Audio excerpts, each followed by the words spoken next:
ሰላም። ዛሬ አንድ ላይ ሆነን በጣም አስገራሚ ጉዞ እንጀምራለን። የ2000 ዓመት ዕድሜ ያለውን ቋንቋ መማር ምን እንደሚመስል ያንን ጀብዱ ነው የምንቃኘው። እሺ፣ ይሄ ጉዞ ግን ለምን አስፈለገ ብለን ልንጠይቅ እንችላለን። ዋናው ምክንያት ይሄ ነው። ብዙ ሰዎች ልክ በመጽሐፉ መቅድም ላይ እንደተጠቀሱት ደቀ መዛሙርት ከመሠረታዊው ጽሑፍ ጋር በጣም ጥልቅ የሆነ ግንኙነት መፍጠር ይፈልጋሉ። ታዲያ እንዴት ነው ከእንደዚህ አይነት ጥንታዊ ጽሑፍ ጋር መቅረብ የሚቻለው? በትርጉሞች አማካኝነት? አዎ። ግን እዚህ ላይ አንድ ችግር አለ። በትርጉም ሂደት ውስጥ ሁሌም የሆነ ነገር ይጠፋል። እናም ይሄ ነው የጉዟችን ዋና ፈተና የሚሆነው። ልዩነቱን እስኪ በዚህ መልኩ እናስበው።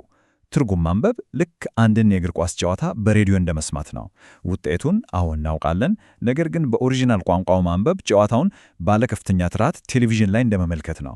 እያንዳንዱን እንቅስቃሴ፣ ስውር የሆኑ የቃላት ምርጫዎችና የአረፍተ ነገር አወቃቀሩን ሁሉ በቀጥታ መመልከት ማለት ነው። እንግዲህ ለጀብዱ ተጠርተናል። አሁን ግን ለዚህ የ2000 ዓመት ፍለጋችን አንድ ጥሩ መሪ ያስፈልገናል። መሪያችን ይኸውልን ከ100 ዓመት በላይ ዕድሜ ያለው The Elements of New Testament Greek የሚባለው በጣም ታዋቂ የመማሪያ መጽሐፍ ነው።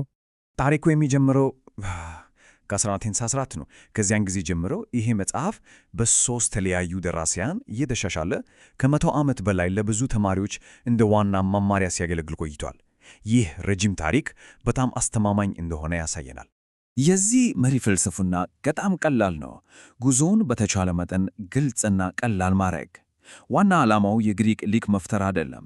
ይልቅስ ጽሑፉን ማንበብ እንዲቻል የሚያደርግ ጠንካራ መሠረት መጣለው። እሺ፣ መሪያችንን ይዘናል። አሁን ደግሞ የመጀመሪያውን ፈተና እንጋፍጣለን።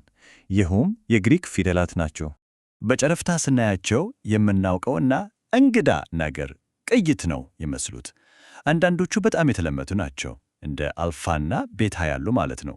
ፓይ የሚለውን ደግሞ ከሂሳብ ትምህርት እናውቀዋለን። ግን ደግሞ በጣም አሳሳች የሆኑም አሉ። ለምሳሌ ሮ የሚባለው አር የሚል ድምፅ ያለው ፒ ይመስላል። ኢታ ደግሞ ኤ ድምፅ ያለው ኤች ይመስላል። ነገር ግን ፊደላቱን አንዴ ከተማርን በቃ ቃላቱን መፍታት እንችላለን። ለምሳሌ ይህንን ቃልኒ አንጌሎስ ይነበባል። ትርጉሙም መልአክ ወይም መልእክተኛ ማለት ነው። በቅጽበት እንግዳ የነበረው ነገር ትርጉም መስጠት ይጀምራል። አሁን ወደ ፍለጋችን ዋና ትልቁ ፈተና ደርሰናል። ይህም ምንድነው? አረፍተ ነገሮች እንዴት እንደሚሰሩ ፍጹም በተለየ እና በአዲስ መንገድ ማሰብን መማር። እስኪ በአማርኛ እናስበው። ባሪያው መልአኩን ያየዋል ስንል ድርጊት ፈጻሚው ባሪያው ነው። ነገር ግን ቃላቱን ገልብተን መልአኩ ባሪያውን ያየዋል ብንል ትርጉሙ ሙሉ በሙሉ ይቀየራል። ምክንያቱም በአማርኛም ሆነ በእንግሊዝኛ ትርጉም በአብዛኛው የሚወሰነው በቃላት ቅደም ተከተል ነው። ግሪክ ግን ጨዋታው ፍጹም የተለየ ነው። ኢንፍሌክሽን የሚባል ስርዓት ነው የሚጠቀመው። በዚህ ስርዓት ውስጥ ቃላት በአረፍተ ነገር ውስጥ ያላቸውን ተግባር ለማሳየት ቅርጻቸውን ይቀይራሉ። ይህ ማለት የቃላት ቅደም ተከተል እንደ አማርኛ ወሳኝ አይደለም ማለት ነው። ስለዚህ ባሪያ የሚለው ቃል ባሪያው ድርጊት ፈጻሚ ነው ወይስ ድርጊት ተቀባይ ነው በሚለው ላይ ተመስርቶ ሁለት የተለያየ ቅርጽ ይኖረዋል። የመጀመሪያው ቅርጽ ባሪያው ሲሆን ሁለተኛው ደግሞ ባሪያውን እንደማለት ነው። ልዩነቱ ያለው የት ነው? በመጨረሻው ፊደል ላይ ነው። መጽሐፉ ይህንን ጽንሰ ሐሳብ በጣም ቀላል ያደርገዋል። ኖሚናቲቭ ኬዝን በቀላሉ ድርጊት ፈጻሚ ብሎ ነው የሚጠራው። በአረፍተ ነገር ውስጥ ድርጊቱን የሚፈጽመው አካል ማለት ነው። በተመሳሳይ ደግሞ አኩዛቲቭ ኬዝ ድርጊት ተቀባይ ይባላል። ማለትም ድርጊቱ የሚፈጸምበት አካል። በቃ ይህንን ስርዓት መረዳት ግሪክን ኮድ ለመስበር ቁልፉ ነው ማለት እንችላለን። እንግዲህ ይህንን ዋና ፈተና ካለፍን በኋላ የጀግናው ጉዞ ሽልማቱን ይሰጠናል። እሱም ምንድነው? ጽሑፉን በጥልቅ ግልጽነት የማነበብ ችሎታ ነው። እሺ፣ አሁን አዲሱን ዕውቀታችንን በተግባር እንፈትን። በዚህ አረፍተ ነገር ውስጥ የቃላቱ ቅደም ተከተል ምንም ቢቀያየር ፍቺው ግን ቋሚ ሆኖ ይቀጥላል። እንዴት? እስኪ እኔ ሂደቱ በጣም ቀላል ነው። በመጀመሪያ ግሱን እንፈልጋለን።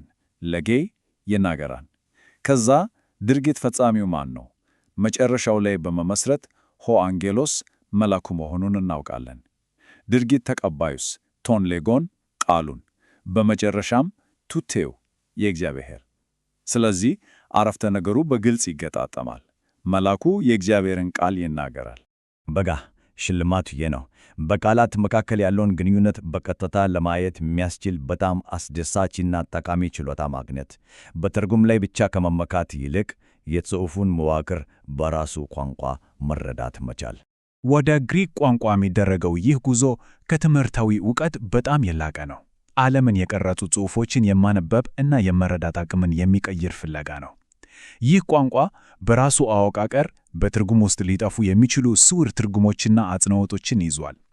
ጥያቄው እነዚያን ሀብቶች ለማግኘት ጉዞውን ለመጀመር ዝግጁ ነን ወይ የሚለው ነው።